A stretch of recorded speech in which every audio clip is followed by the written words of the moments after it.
Welcome to your post-daily news update for Friday the 13th. I am John Pollock alongside Mr. Wai Ting. Hello, Wai. Hey John, how you doing? I am doing all right. It's one of these Friday the 13th. Yes. Such a big thing is made up of these Friday the 13th. Does anything ever weird happen to you on a Friday the 13th? I mean, weird things happen all the time, right? I don't know. It's a cause to celebrate your favorite series of horror movies, perhaps. They've marketed this very well, very effectively. Yes.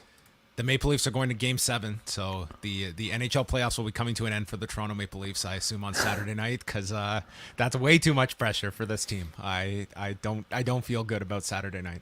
It's always good to be an optimistic Toronto hockey fan, of course. You know who's the real winner during this game, Wai? Who? Me. Because as I sat down to watch this game and they went into overtime, I decided, you know what, this overtime could go very poorly for us, so I'm not going to be let down. So instead, I'm going to embark. And here was my end product. This is what overtime produced. Oh, look at this. beautiful. Look at the fine detail, the sticker work. Oh, great job. Great job with the sticker work. I was all smiles at the end of this game. It's like, whatever, Toronto, you can win, you can lose, but I'm not coming out of this empty-handed. This was an enjoyable project. People listening to this, John just held up his latest project, one that I'm very proud to share, and that is... you can go on my Instagram. You can see some beautiful shots I've taken of this thing. Just a mark of beauty. That is an F1 Lego set. Yes. That he purchased on his own, and I believe you had to kind of sneak your purchase, didn't you? That's right. Well, we went to the Toys R Us about 2 weeks ago, I guess, and we had told Max, like, you can look at all of the Lego, but we're not buying anything. You can just look. So he's looking, and then all of a sudden I'm looking, and I see this, and I didn't even know that this like Lego set, like an F1 line, existed. It's Lewis Hamilton's car. It's beautiful, and I'm like, okay, I've told him he can't get anything, so I can't buy something right there. I'm gonna get a toy for me, and he's empty-handed. So we left, and then I had to go during this week. I went in the morning by myself and just grabbed this thing. That's amazing. It's like, a great oh, story. who's this for? It's 9 years and up. It's for me. It's for me. I am the and up of that equation. Technically, your son is not 9 yet, so it's an adult's toy. Too young for this. But yeah, I'm halfway done. There's another vehicle that comes with it, so I want to slow roll this thing. I don't want to just be done. Is there an emptiness way when you're done one of these? There's an accomplishment that comes with it, I'm sure. But also, you're done. Yeah, I mean, a little bit. I mean, depends what you're in it for. You know, a lot of people are just in it for the end product, but for me personally, and a lot of Lego fans, it's the building, that it's the process and the journey, not the destination. So I would say you can enjoy it on both ends. All right. Well, there you go. That is my update. We are going to get into all of the news items and a bit of a weekend preview as another busy one coming up. But we start off with some late breaking news, and that coming out of Florida, with the latest involving Tammy Sytch's case. She was back in court on Friday, and her bond has been revoked. Of course, she was arrested last weekend after the toxicology reports came back in connection to the vehicular accident that happened in March in Florida that led to the death of Julian Lassiter, and Sytch allegedly striking Lassiter from behind with her vehicle. So the toxicology reports came back. She registered a 0.28 blood alcohol level. The legal limit in the state of Florida is 0.08. So bond was set at just over $227,000, and she did post 10% of that figure along with court fees and was released last weekend. So prosecutors made the argument at this bond hearing on Friday that she is a danger to the community, and citing past DUI infractions, and they revoked her bond. So she is now back in jail. And I have not seen when her next court appearance will be. Of course, she is facing several charges in relation to the accident, including DUI causing death. So this is going to be a long, drawn-out case. But I have to say, Wai, I don't know how a judge can look at all of the past discretions, driving without a license, a blood alcohol level, and have a clear conscience to let this woman free during this period and potentially putting another life at danger. I think this was had to be the decision made. Yeah, hard to disagree with something like this, and calls to question why a bond was even allowed in the first place. So maybe some indication of the eventual trial itself. We will move on, and on Thursday, NBC announced that they are renewing Young Rock for a third season on Tuesday nights. And the series, they've got a couple episodes left of the second season. This season is focused a lot on Dwayne Johnson's move from football to professional wrestling. They are playing fast and loose with historical accuracy on this show. And for this season, they are averaging 2,148,000 viewers and a .37 in 18 to 49. They are down pretty significantly from last season where they averaged over 3 million viewers, but that also includes the very first episode that did very well. They did over like 5.3 million viewers for the very first episode, and it kind of petered off after that. But nonetheless, they're getting a third season, so they obviously see this as a significant part of their primetime appetite or schedule for the upcoming season. Is this going to bring you in, Wai, for season 3 maybe as it gets more into his wrestling days, or is this something that's just off the radar and you're not going to be carving out time for any Young Rock? It is pretty off the radar for me, honestly speaking. But anytime you have some interesting crossover, especially as it relates to some of the reenactments of his actual wrestling career, that might draw me in. This might be the point in his timeline where things might actually get a bit interesting in seeing, impersonations of in match, maybe dramatized versions of maybe matches and storylines and periods in The Rock's career that we all recognize. It's definitely a bit more interesting to a crossover wrestling fan. Yes, they've been going through the Liam Ivia trial on the show. So the key witness in this whole part of the defense was Greg Yao, the rival promoter, and they were all worried about his testimony. And the night before, Andre the Giant meets up with this promoter at the bar and gets him drunk. So when he shows up the next day to testify in court, he can barely speak English, and therefore Liam Ivia gets off. So interesting. I wasn't aware of this legal tactic that worked. Get the person totally hammered the night before their testimony. It's a TV show, after all. Rules work differently on TV. Definitely so. Let us move on. We will move on to NXT. And earlier this week, Dave Meltzer had spoken on Wrestling Observer Radio that NXT is in talks about bringing back live events. And I spoke to two different people that informed me that there is a return set for next month, and they have a schedule in place. So it looks like they will be getting back to house shows beginning next month. I was told for now these will just be Florida shows, so these are going to be relatively small, but looking to start in about a month's time. And I think these are a welcome necessity, Wai. I think that this, at the very least, you're going to have some performers that literally have never performed off television, that have performed in front of fans without cameras rolling and being on live television. And who knows what you might see out of some performers where it's the total opposite of the usual structure in wrestling, that you go from the independents and then to television, and that's the weird transition to make, versus you're on TV and now you're in a much more relaxed environment where you might get a lot more comfortable in front of fans. You're not worried about hitting a commercial break or that 600,000 people are watching on the USA Network. We might see some people really find themselves a bit more just by having a handful of matches in front of 200-300 fans. These aren't going to be like, every night of the week they're running or anything like that, but at least more than what you're seeing now. It's certainly the hope. Yeah. I mean, we are talking about a system. I mean, NXT itself is a show that we might talk about and criticize every single week because it is, created for a mass consumption, relatively speaking, to what it used to be. But ultimately, it is part of a bigger machine of creating new stars eventually headline, a Raw or a SmackDown or a WrestleMania. And key to that machine should be, reps, repetition in front of a live audience, a chance to be able to practice and try new moves or try new characters and cut promos. So it's very welcome. I don't necessarily think it's a money making venture for them, and It shouldn't be viewed as that. Like it's kind of crazy that we're talking about these shows in front of 200 people of like in a company that's going to generate $1 billion in revenue. Like this to me is a small drop in the bucket. It's an investment. It's an investment. That's what NXT should overall be viewed as. I would personally have a lot more interest in going to one of these shows to see people in this environment versus watching them on television where it's totally different for someone that's not even had some of these people under 10 matches, much less, 30 or 40. You also wonder if you'll get maybe the occasional crossover from Raw or SmackDown as a special attraction headlining act, similar to what we're getting on TV these days.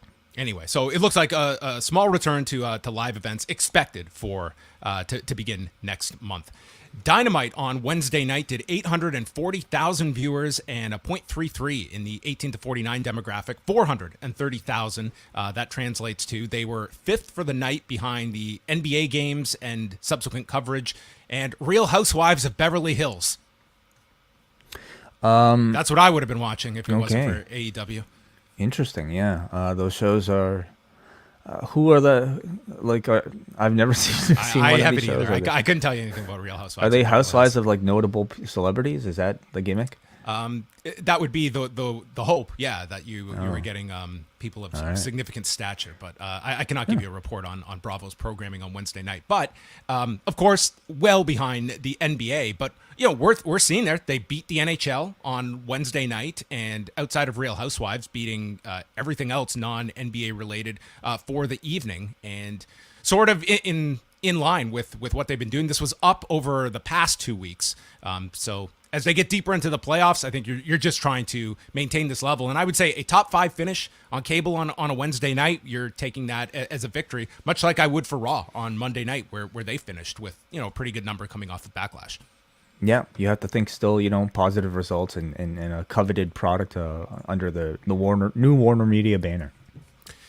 So that takes us over to the best of... Actually, first, let's quickly touch upon Impact with Slammiversary that is going to be coming up on June 19th. Thursday's episode set up 2 matches for the show. So it's going to be headlined by Josh Alexander and Eric Young, who got the title shot coming out of Thursday's event. What do you think about this as a main event for Slammiversary? I think this is one that... I don't know what kind of buildup they have. Impact usually has like some pretty good promotion for their events, but I would just say on paper...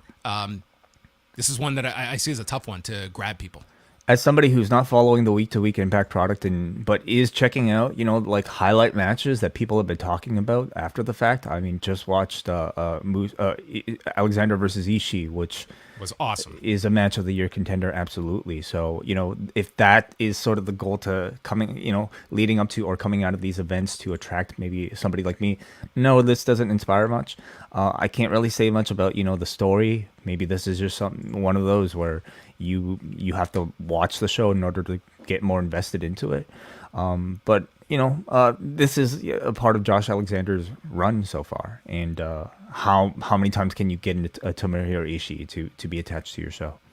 And they've also announced a Queen of the Mountain match that will feature Tasha Steelz, Chelsea Green, Deonna Purrazzo, Jordan Grace, and Mia Yim, who just returned to the promotion last weekend at the shows. So those are our 2 matches so far, with the Knockouts Championship being defended in the Queen of the Mountain match. And that will be next month on June 19th, on the actual day of their 20th anniversary that Impact has made it to. And boy, I don't know how many people in 2002 or 2005 or 2010 or 2014 would have been putting money down on Impact making it to 20 years. Jeez, yeah, it will never die. I'm convinced at this point. But no, and this is honestly like their most solid footing. They have been the Anthem era, whatever you want to say. Like they have provided the stability that Impact had greatly needed in the post Spike TV era. Those were some very lean years.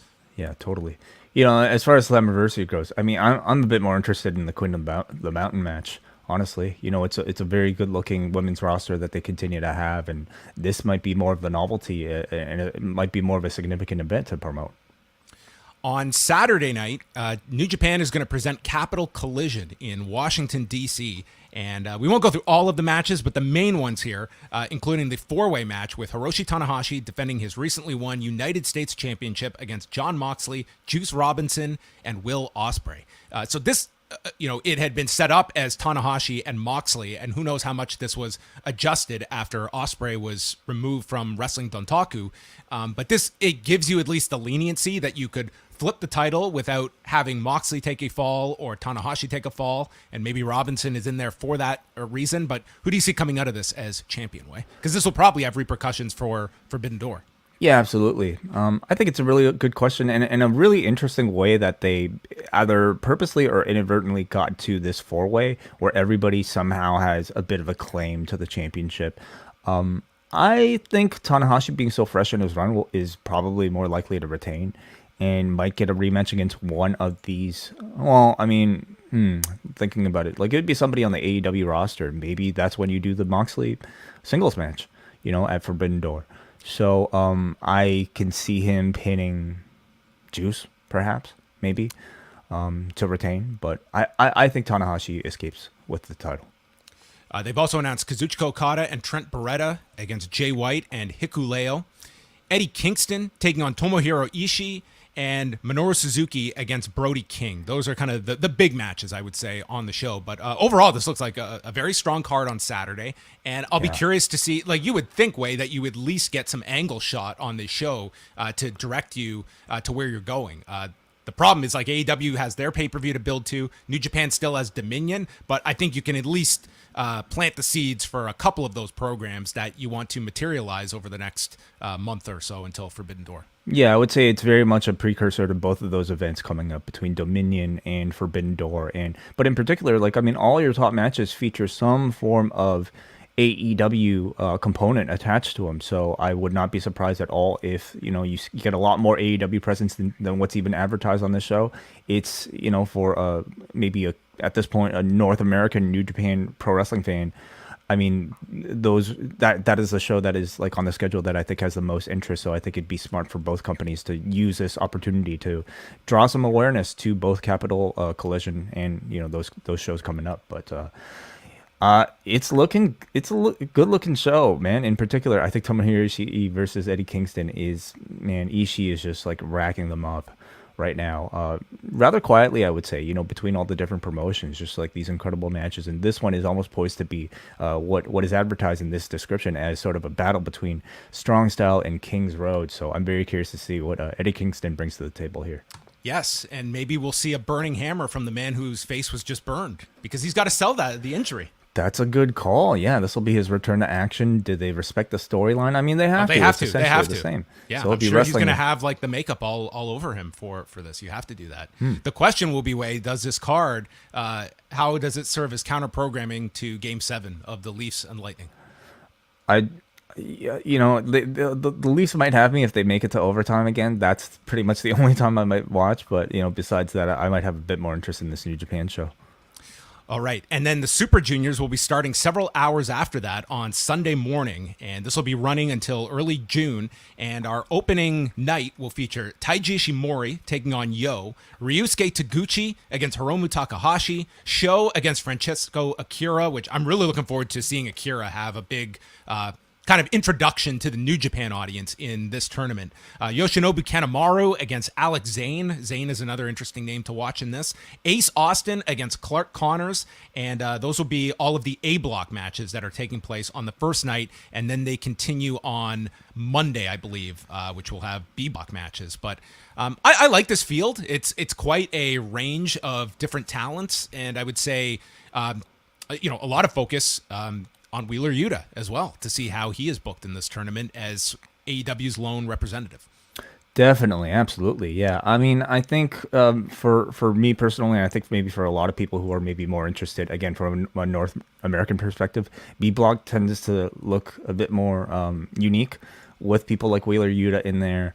You have El Lindemann in there as well, and I mean, it's It's honestly a really great sign for New Japan Pro Wrestling in Japan to have such a diverse field of talents from different promotions from all across the world.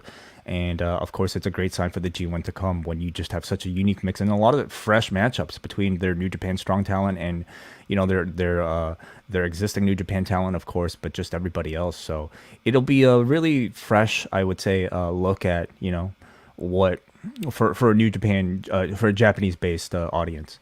Yeah, the B block actually starts Tuesday, not Monday, and Wheeler Yuta's taking on Robbie Eagles on that show. That's going to be terrific. Mm-hmm. That's a great match to start things off. So there you go. Super Juniors will be hot and heavy starting on Sunday. Tonight, SmackDown is in its regular time slot at 8 Eastern from Wilkes-Barre, Pennsylvania. We've got RK Bro asking Roman Reigns for permission for the Usos to take them on in a unification match. And then Naomi and Sasha Banks defending the tag titles against Natalya and Shayna Baszler. Those are our announced matches and segments thus far. Yep. Excalibur. Yeah. This is the part of Excalibur that he looks at. Man, I'm AEW for life, but if WWE came calling, could you imagine? Next week on SmackDown, there's going to be a tag title match. Just silence for the rest of the 30 seconds. Yeah. Yeah, not a lot to go by here, but I mean, rare, I would say, for WWE is that, this is a tag team match that they seem to have been building to for at least a couple weeks here between Naomi and Shayna Baszler taking on Sasha and, Natalya and Shayna Baszler taking on Sasha and Naomi. And I don't expect a title change, but I hope the match is good. I hope they get enough time. If they do, that it will be. Wait, how can they make enough time? Like they've got a lot to get to tonight. I mean, there's only so much you can carve out on a 2-hour show. And we wonder if any of the participants in these 4 will somehow make their way to perhaps a singles challenge with Ronda Rousey. Who is Ronda Rousey's next challenger? Maybe we'll get a sign of that tonight because, Charlotte Flair is off indefinitely, and we will see where Ronda is going to go. That'd be one of the questions for tonight's show that we will look towards as well. They have put out the poster for Clash at the Castle in Cardiff, Wales, and I mean it very much leads you in the direction that like Roman and Drew are centered as the key promotional figures on that show. And in today's Observer, noting the fact that is the direction they're going towards for the show. And to me, this is the only match for Roman Reigns to do on this show. I know, people were throwing out Tyson Fury's name, but to me, this really centers around Reigns and Drew as the likelihood for the show in September. Yeah, I would say so. Yeah, unless it's a gauntlet match involving all of these people on Drew's sword. Look at this. This is quite the poster. I have to say. I thought the poster looks really cool. I didn't even notice they're on his sword. I thought it was just a divider there. But yeah, that's kind of interesting. Pretty damn cool poster, I have to say. So kudos to whoever's been working on that. But yeah, this would exactly tell you what you would expect the main event to be. And prior to knowing about Roman Reigns' sort of lightened schedule, I think you and I had wondered how they would drag this feud on for that long. Knowing that he's probably not going to appear at some of these shows, Hell in a Cell, etc., it gives you a lot more confidence that they'll be able to hold this feud off all the way until September. Yeah, and I guess, in the short term, thinking how they build up this Money in the Bank show in Las Vegas, because in theory, that would be Reigns' next big title defense, and you have lots of time until July 2nd. Yeah, and is Drew a principal contender for the Money in the Bank match itself, or will he already have a title challenge in some other way? But Clash at the Castle. I want to also give a shout out to our friends at the British Wrestling Experience who had Will Cooling on this week, and they actually spend a good deal of time at the beginning of the show talking about Clash at the Castle from a much more kind of deeper, well-regarded perspective from over there. Yeah, there's some great news on the British Wrestling Experience. They go through everything, but what just left me stunned was Will recounting his recent trip to Calgary. Yeah. Dude got on an airplane to Canada in these months, and he came without a jacket. Is he out of his mind? I mean, it'd be one thing to come to Toronto or maybe even like Montreal, like a place a bit more southern. But man, Calgary, dude, April, between I would say October and May, anywhere in between there, dude, buckle up, okay? It gets cold up here.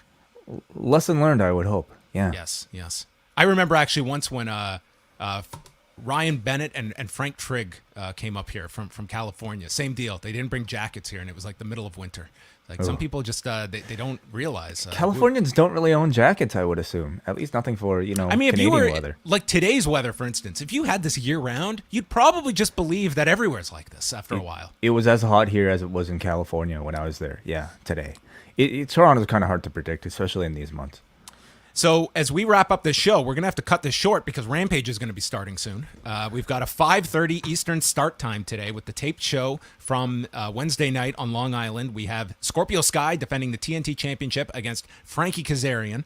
The Owen Hart Cup between Ruby Soho and Rio. Sean Spears against Bear Boulder.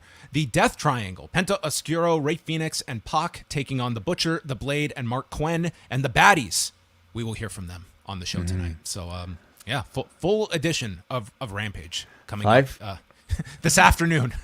Nothing like a pre-dinner Rampage, pre-supper Rampage, perhaps. I personally enjoy the early starts. It's, kind of gets my night done a little bit earlier. Do you know, I don't think I've ever had to do one of these early Rampages. I think the way it's always worked out is Kate has always done the early shows not on purpose, just that's the way we've scheduled them.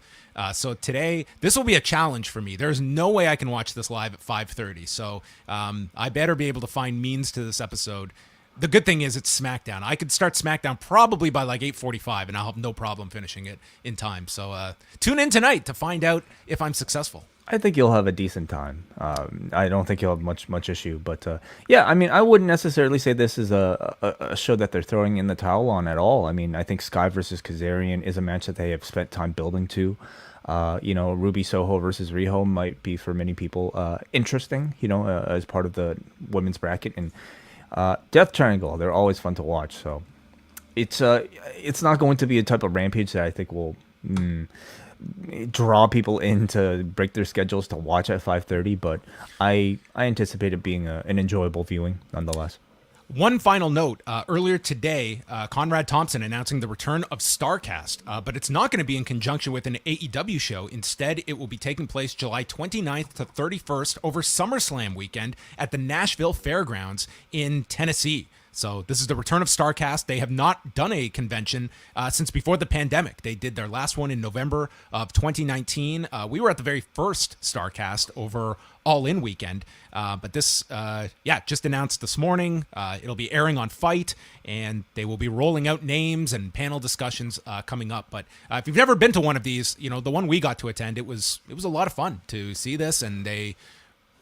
bring pretty much everyone under the wrestling universe seems to get booked at these things. That's really interesting because, I mean, we all know, like, when Starcast first began, it very much felt like it was the official AEW fan convention, all-in fan convention, if you want to call it that.